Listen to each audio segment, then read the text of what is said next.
میں نے اس کے والدین کو کبھی نہیں دیکھا تھا۔ جب میں نے اسے نائٹ آف بروم سے خریدا تو انہوں نے بتایا کہ یہ اسپینیل ہے اور اس کا نام پنچا تھا۔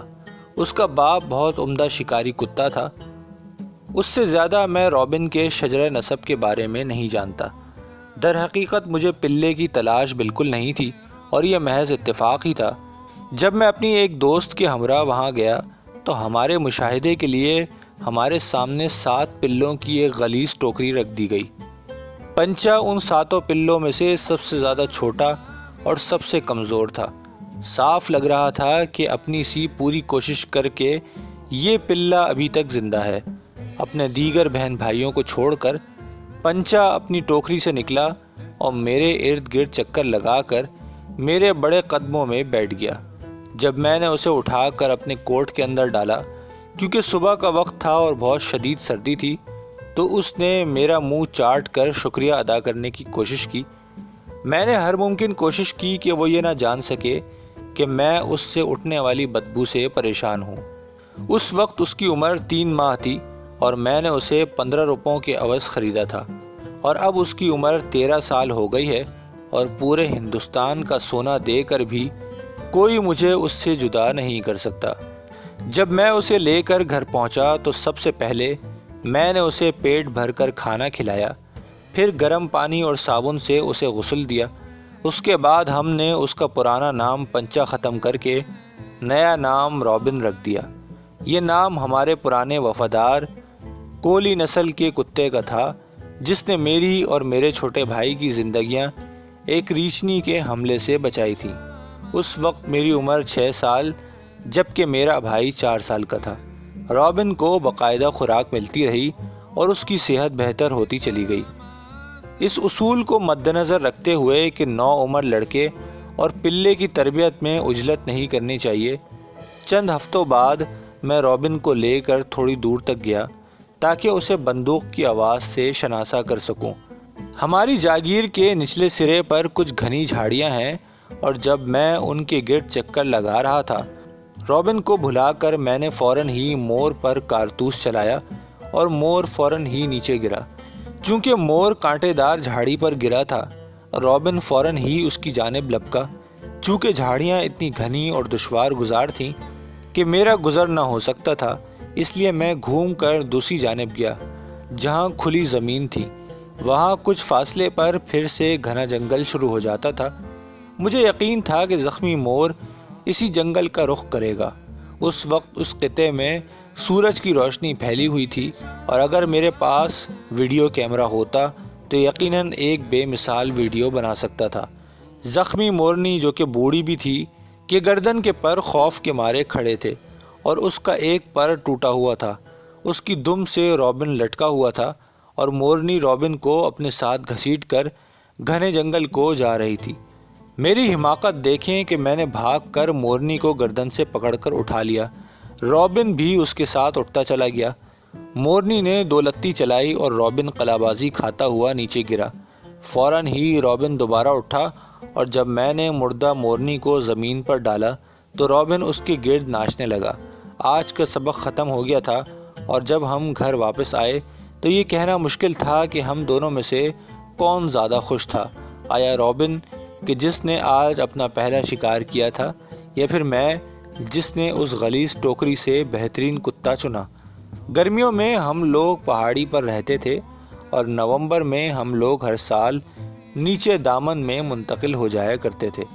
اس بار 15 میل کے طویل سفر پر جب ایک جگہ تنگ موڑ مڑے تو دوسری جانب لنگوروں کا ایک بہت بڑا غول پہاڑی سے نیچے کی جانب جاتے ہوئے رابن کے بالکل قریب سے گزرا۔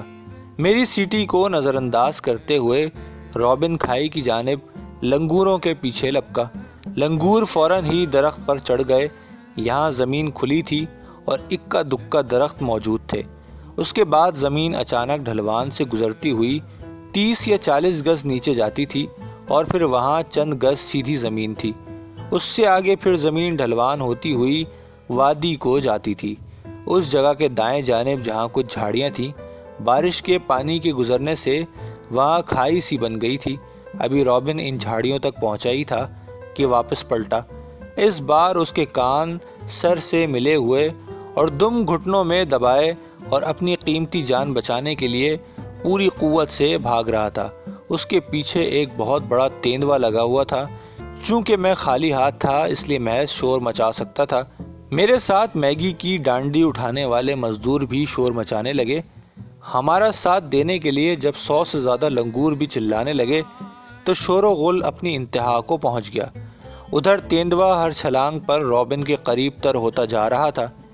یہ بے جوڑ دوڑ بمشکل 25 سے 30 گز تک ہی چلی ہوگی اور تیندوا رابن کے بالکل قریب پہنچ چکا تھا کہ تیندوا اچانک مڑا اور وادی میں غائب ہو گیا۔ پہاڑی کے سرے سے مڑ کر رابن میرے پاس آیا۔ تیندوے سے بال بال بچنے کے بعد رابن نے 2 قیمتی سبق سیکھے جو اس نے ساری زندگی یاد رکھے۔ پہلا سبق یہ تھا کہ لنگوروں کا پیچھا کرنا خطرناک ہے، اور دوسرا یہ کہ جب لنگور خطرے کی آواز نکال رہے ہوں تو اس کا مطلب ہے کہ تیندوا کہیں آس پاس ہی موجود ہے۔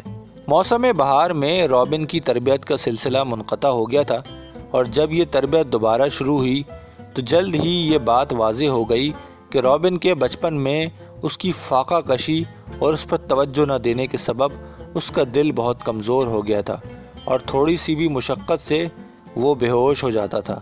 شکاری کتے کے لیے اس سے زیادہ اور کوئی مایوسی کی بات نہیں ہو سکتی کہ اس کا مالک شکار پر جاتے ہوئے اسے گھر پر ہی چھوڑ جائے۔ چونکہ پرندوں کا شکار رابن کے لیے شجر ممنوعہ بن چکا تھا، میں رابن کے ساتھ لے کر بڑے شکار پر جانے لگا۔ اس نئے مشغلے کو رابن نے ایسے اپنایا جیسے بطخ پانی کو۔ اس کے بعد سے جب بھی میں رائفل لے کر نکلتا رابن میرے ساتھ ہوتا۔ ہاتھی یا مچان کی نسبت زمین پر کھڑے ہو کر درندے کو فوری طور پر ہلاک کرنا زیادہ آسان ہے۔ پہلی بات تو یہ ہے کہ زخمی درندے کا تعاقب جب زمین پر رہ کر کرنا ہو تو شکاری پوری احتیاط سے گولی چلاتا ہے۔ دوسرا یہ بھی کہ جب زمین پر کھڑے ہوں تو درندے کے اہم اعضاء کو نشانہ بنانا آسان ہوتا ہے۔ تاہم میں چاہے جتنی احتیاط سے شکار کرتا رہا، کئی بار ایسا ہوا کہ میں نے تیندوے یا شیر کو صرف زخمی کیا، ان کا تعاقب کر کے انہیں جب تک میں نے ہلاک نہیں کر لیا میں چین سے نہیں بیٹھا۔ اتنے برسوں کی رفاقت میں صرف ایک بار ایسا ہوا تھا کہ رابن نے مجھے مشکل صورتحال میں اکیلا چھوڑا تھا۔ اس دن کی مختصر غیر حاضری کے بعد جب رابن دوبارہ میرے پاس آیا تو ہم نے فیصلہ کیا کہ اس بارے میں کسی کو نہیں بتائیں گے۔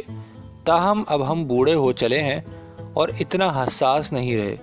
رابن بھی جو بوڑھا ہو چلا ہے اپنے بستر مرگ پر لیٹا ہوا ہے، اور اس نے خوش دلی سے مجھے یہ واقعہ آپ کو سنانے کی اجازت دے دی ہے۔ یہ تیندوا اس وقت تک ہماری نظروں سے اوجھل تھا جب تک کہ وہ جھاڑیوں سے نکل کر ہمارے سامنے نہ آیا۔ باہر نکل کر تیندوا رکا اور مڑ کر اپنے بائیں شانے سے پیچھے کی طرف دیکھنے لگا۔ یہ تیندوا غیر معمولی جسامت کا نر تھا، اور اس کی کھال پر دھبے اس طرح چمک رہے تھے جیسے وہ مخمل پر بنے ہوں۔ 15 گز کے فاصلے سے بہترین رائفل سے آرام سے چلائی جانے والی گولی اس کے دائیں شانے میں لگی۔ چاہے گولی اس کے دل سے کتنی قریب سے ہی کیوں نہ ہو کر گزری ہو، اسے فوری طور پر گرا نہ سکی۔ جب گولی اس سے ہوتی ہوئی 50 گز دور زمین میں جا دھسی تو تیندوا فضا میں اچھلا، قلابازیاں کھاتے ہوئے انہی جھاڑیوں میں گرا جہاں سے وہ منٹ بھر پہلے نکلا تھا۔ 20 40 50 گز تک اس کے بھاگنے کی آوازیں جھاڑیوں سے آتی رہیں، اور پھر اچانک ہی آوازیں رک گئیں۔ آوازوں کے ختم ہونے کے 2 ہی مطلب ہو سکتے تھے۔ اول یہ کہ تیندوا زخم کی تاب نہ لاتے ہوئے مر چکا ہے۔ دوم، تیندوا گھنی جھاڑیوں سے نکل کر کھلی زمین پر پہنچ گیا ہے۔ اس روز ہم لوگ بہت دور نکل آئے تھے اور سورج غروب ہونے والا تھا، جبکہ ہم گھر سے 4 میل دور تھے۔ جنگل کے اس حصے سے انسانی آمد و رفت نہ ہونے کے برابر تھی، اور رات کو یہاں سے کسی انسان کے گزرنے کا قطعی کوئی امکان نہ تھا۔ اس کے علاوہ میگی بالکل نہتی تھیں، اور نہ تو انہیں اکیلا چھوڑ کر تیندوے کا تعاقب کرنا مناسب تھا اور نہ ہی انہیں ساتھ لے جانا۔ ہم شمال کو مڑے اور گھر کو چل دیے۔ اس جگہ نشانی لگانے کی کوئی ضرورت نہیں تھی، کیونکہ تقریباً 50 سالوں سے ان جنگلوں سے میں روز روشن اور راتوں کو بھی بکثرت گزرتا تھا۔ اگر میری آنکھیں بند بھی ہوتیں تو بھی مجھے یہاں سے گزرنے میں مشکل نہ ہوتی۔ اگلی صبح ابھی نکلا نہ تھا کہ رابن اور میں اس جگہ واپس لوٹے۔ رابن کل میرے ساتھ نہ تھا جہاں کل تیندوا آن کر رکا تھا۔ رابن نے زمین کو سونگھا اور آگے بڑھ کر ان جھاڑیوں تک پہنچا جہاں سے تیندوا نکلا تھا۔ اس جگہ تیندوے کے خون کے بڑے بڑے دھبے تھے۔ یہاں رک کر یہ دیکھنا کہ تیندوے کو زخم کس جگہ لگا تھا فضول ہوتا، کیونکہ 15 گز کے فاصلے سے نہ صرف میں نے گولی تیندوے کے شانے میں لگتی دیکھی تھی، بلکہ 50 گز دور گولی کو زمین میں دھستے بھی دیکھا، یعنی گولی تیندوے کے جسم سے آر پار ہو چکی تھی۔ اگرچہ یہاں سے ضروری تھا کہ ہم خون کے نشانات کا پیچھا کرتے، لیکن 4 میل کے سفر کے بعد کچھ آرام کرنا بہتر ہوتا۔ ابھی اندھیرا کچھ باقی تھا اور کچھ وقت گزرنے سے ہمیں کوئی نقصان نہ ہوتا بلکہ فائدہ ہی پہنچتا۔ سورج نکلنے والا تھا اور جنگل کے اکثر جانور اس وقت گھوم پھر رہے ہوتے ہیں۔ ممکن تھا کہ ان میں سے کسی جانور سے ہمیں تیندوے کی موجودگی کے بارے میں جاننے کا مزید موقع مل جاتا۔ ایک نزدیکی درخت کے نیچے میں نے ایک ایسی جگہ تلاش کر لی جو شبنم سے پاک اور خشک تھی۔ یہاں ہم بیٹھے اور ابھی میں نے سگریٹ ختم ہی کیا تھا کہ ایک مادہ چیتل پھر دوسری پھر تیسری بولی۔ یہ آواز ہمارے بائیں اور سامنے کی جانب 40 گز کے فاصلے سے آئی تھی۔ رابن اٹھا اور آہستگی سے میری جانب دیکھنے لگا۔ میرا اشارہ پاتے ہی وہ دوبارہ آواز کی جانب مڑا۔ لنگور کی آواز پر اس کے پیچھے لپکنے والا پلہ اب تجربہ کار شکاری کتا بن چکا تھا۔ آس پاس موجود دیگر جانوروں اور پرندوں کی طرح رابن بھی یہ جان چکا تھا کہ چیتل کسی تیندوے کی موجودگی کے بارے میں خبردار کر رہے ہیں۔ چیتلوں کے بولنے سے اندازہ ہو رہا تھا کہ تیندوا ان کے سامنے موجود ہے۔ تھوڑی دیر اور رکتے تو ہمیں پتہ چل سکتا تھا کہ آیا تیندوا زندہ ہے یا مر چکا ہے۔ 5 منٹ بولتے رہنے کے بعد اچانک سب چیتل 2 بار ایک ساتھ بولے اور پھر چپ کر گئے، یعنی تیندوا نہ صرف زندہ تھا بلکہ اپنی جگہ سے حرکت کر چکا تھا۔ اب ہمیں یہ جاننا تھا کہ تیندوا کس جگہ موجود ہے۔ یہ کام ہم چیتلوں کی گھات لگا کر سکتے تھے۔ ہوا کی مخالف سمت 50 گز جا کر ہم گھنی جھاڑیوں میں داخل ہوئے اور چھپ کر چیتلوں کی جانب بڑھنے لگے۔ یہ کام اتنا مشکل بھی نہ تھا اور برسوں کے تجربے سے میں اور رابن سیکھ چکے ہیں کہ جنگلوں میں کیسے خاموشی سے چلنا ہے۔ چیتل ابھی تک ہماری نظروں سے اوجھل تھے اور اس وقت دکھائی دیے جب ہم ان سے محض چند فٹ دور رہ گئے تھے۔ سارے چیتل کھلے میدان میں کھڑے شمال میں ایک ہی جگہ دیکھے جا رہے تھے۔ یہ تقریباً وہی جگہ تھی جہاں کل تیندوے کے فرار کے بعد آوازیں ختم ہوئی تھیں۔ اب تک ہمیں ان چیتلوں سے بھرپور مدد ملی تھی اور انہوں نے ہمیں انجانے میں تیندوے کی موجودگی اور پھر اس کی حرکات سے آگاہ کیا تھا۔ اب ہمیں ان سے تیندوے کی سمت کو بھی پتہ چل گیا تھا، تاہم یہ سب جاننے کے لیے ہمیں گھنٹہ لگ گیا تھا۔ اگر چیتلوں نے ہماری موجودگی کو محسوس کر لیا تو یہ ساری محنت اکارت جاتی، کیونکہ چیتل سارے جنگل کو ہماری موجودگی کے بارے میں آگاہ کر دیتے۔ ابھی میں یہ سوچ ہی رہا تھا کہ کیا میں الٹے قدموں واپس جا کر کچھ دور سے ان چیتلوں کے پیچھے سے جا کر تیندوے کا پیچھا کروں یا کسی تیندوے کی آواز نکال کر انہیں یہاں سے بھگا دوں کہ اچانک ایک مادہ مڑی اور سیدھا میرے منہ کو تکنے لگی۔ اگلے ہی لمحے سارا جنگل اس کے خطرے کی آواز سے جاگ اٹھا۔ سارے چیتل خطرہ بھانپ کر بھاگ گئے۔ مجھے صرف 50 گز ہی آگے بڑھنا تھا کہ میں کھلے میدان تک پہنچتا، لیکن تیندوا مجھ سے زیادہ تیز نکلا۔ جوں ہی میں جھاڑیوں سے نکلا تو مجھے تیندوے کی پچھلی ٹانگیں اور دم دوسری طرف کی جھاڑیوں میں گم ہوتی دکھائی دی۔ چیتلوں نے ہماری ساری محنت پر اچھی طرح پانی پھیر دیا تھا۔ اب ہمیں پھر سے تیندوے کی موجودگی کو جاننا تھا۔ اس بار رابن یہ کام کرتا۔ میں چند منٹ تک کھلے میدان میں رکا تاکہ تیندوے کو آرام سے بیٹھنے کا وقت مل جائے اور اس کی چھوڑی ہوئی بو بھی کچھ مدھم ہو جائے۔ پھر رابن کو لے کر میں مغرب کی جانب گیا، جہاں سے ہوا کا رخ ہماری مخالف سمت تھا۔ ہم ابھی 40 یا 80 گز ہی گئے ہوں گے کہ میرے آگے چلتا ہوا رابن رکا اور ہوا کو سونگھنے لگا۔ رابن جنگلوں میں بالکل گونگا بن جاتا ہے اور اسے اپنے اعصاب پر پوری طرح قابو رہتا ہے، تاہم اس کی ایک رگ ایسی ہے جو تیندوے کی کہیں نزدیکی موجودگی یا اس کی تازہ بو کو محسوس کر کے اس کے قابو میں نہیں رہتی۔ یہ رگ اس کی پچھلی ٹانگوں کے پیچھے سے گزرتی ہے۔ پچھلے سال گرمیوں میں یہاں سے بہت بڑا طوفان گزرا تھا اور بہت سارے درخت جڑوں سے اکھڑ گئے تھے۔ ان گرے ہوئے درختوں میں سے ایک درخت کی جانب رابن کا رخ تھا۔ یہ درخت ہمارے موجودہ مقام سے 40 گز دور تھا۔ اس کی شاخیں ہماری جانب اور جڑیں ہماری مخالف سمت تھیں۔ تنے کی دونوں جانب ہلکی جھاڑیاں تھیں اور چھوٹی چھوٹی گھاس بھی اگی ہوئی تھی۔